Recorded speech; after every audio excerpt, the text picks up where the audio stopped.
Hey YouTube, welcome back to my channel for another quick tutorial. Thank you so much for stopping by. This tutorial will be part 1 of my 5-part 5 steps to graphic design series, which covers the basics of graphic design. So if you like this video, please be sure to give it a thumbs up and hit the subscribe button and notification bell. We'll begin right after the intro.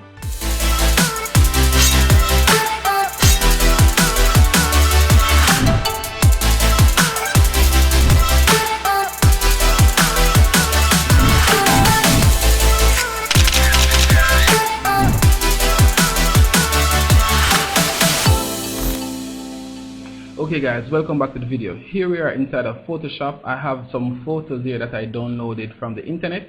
These are just random photos that I downloaded from the internet. I'm going to begin with this one.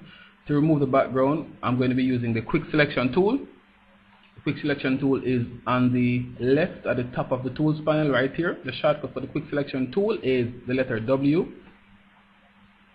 Alright, to create a selection of the subject, I'm going to simply click and drag all over the subject, and just like that my selection is complete. After you've created your selection, the next step is to click on the refine edge tool at the top of the page, just like so. Now, these are my settings that I have saved inside Photoshop from my last job. Alright, I'm going to accept all of these, click OK, and just like that the background is gone. Okay, on to the next picture, which is a little bit more difficult because we have a lot more things happening inside of this photo. There is a lot of distractions in the background. The background is not as solid as the one before. Nonetheless, we still can use the quick selection tool for this job as well. Alright, simply click and drag all over the subject.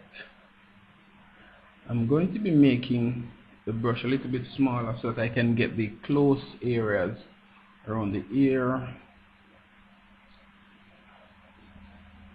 Okay.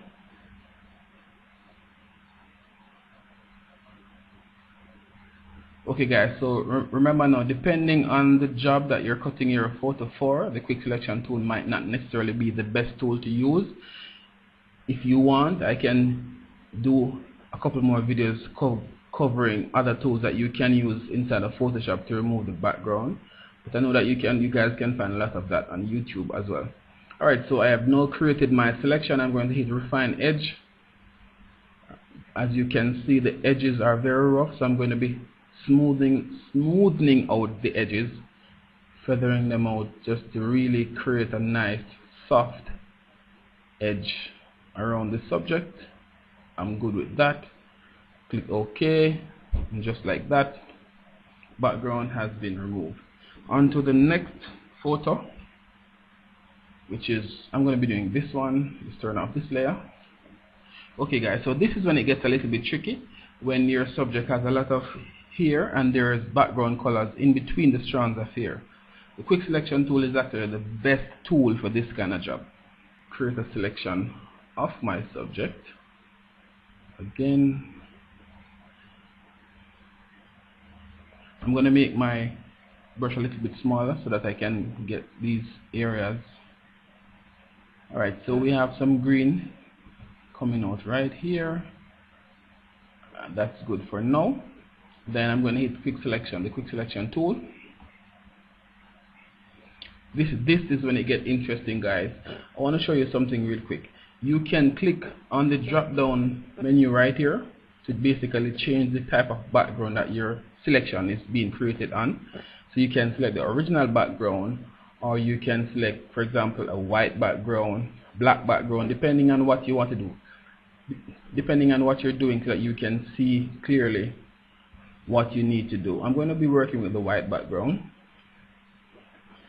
Alright, and I'm going to be basically going around my subject just like so. I'm trying my best to not have the plus sign in the middle of the circle touch any of the hair, since the plus sign is telling Photoshop that this is the background color that I want removed. Alright, there. I'm going to be making some minor adjustments. You know what, that looks good. I'm going to simply hit OK,